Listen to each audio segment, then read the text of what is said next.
Hey guys, welcome to the video. In the grim darkness of the far future, there is only war, but even in that endless void of madness, a few names burn brighter.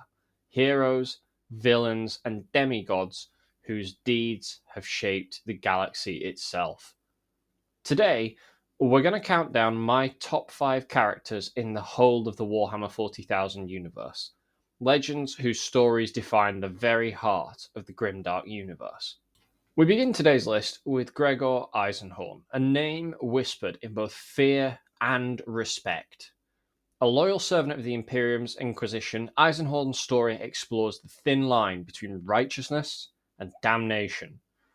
Once a powerful and faithful Inquisitor, his endless war against the heretics and the demons slowly consumed him, until he began to use the very powers he was sworn to destroy in his pursuit of perfecting the Imperium of Man. By the end, Eisenhorn is both a hero and a heretic, showing us that in the 41st millennium, the road to damnation is paved with good intentions. As he says, I am not a heretic. I am the weapon the Emperor made me. Next up, we have the biggest, the baddest, the most intelligent in a kind of way orc war boss ever to crump a Hume, Ghazghkull Mag Uruk Thraka. This towering brute is more than just a warlord. He's a prophet of the gods Gork and Mork, leading a galaxy-spanning war that even the Imperium fears. It was Ghazghkull who brought Armageddon to its knees, facing heroes like Commissar Yarrick and the Black Templar's own Grimaldus. But what makes him terrifying isn't just his power, it's his belief. Ghazghkull doesn't just fight because he loves war, he fights because he knows that war is divine.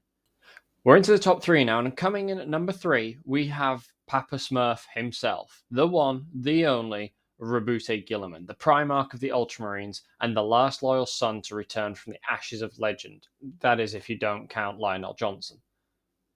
When Guilliman awoke in the 41st millennium, he found a galaxy drowning in ignorance and decay. The Imperium he built twisted into a nightmare of bureaucracy and blind faith.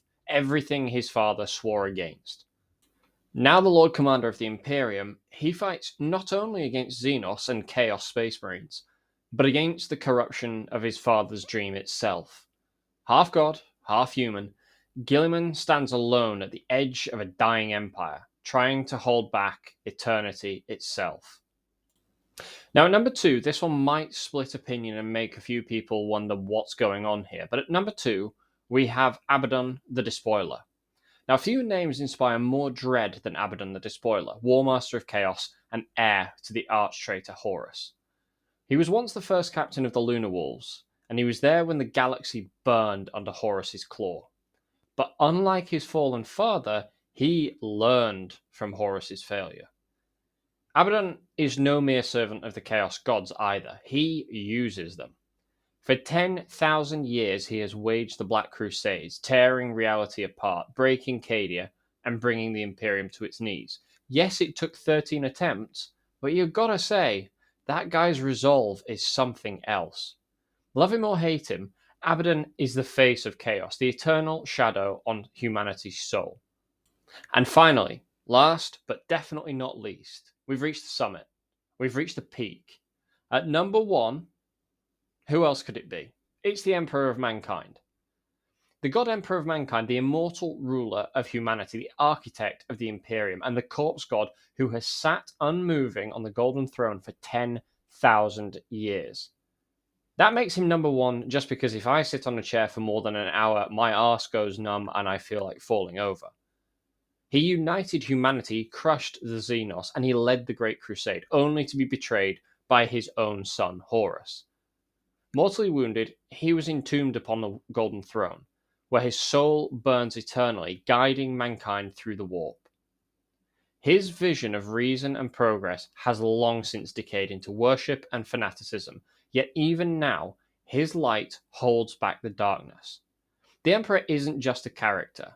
He's the beating heart of the Warhammer 40k universe. Every war, every prayer, every scream echoes his name. From saints to monsters, from gods to madmen, These are the titans that shape the grim darkness of the far future. Who's your favourite Warhammer 40k character? Drop your answers in the comments, and don't forget to like, share, and subscribe for more deep dives into the lore of the 41st millennium.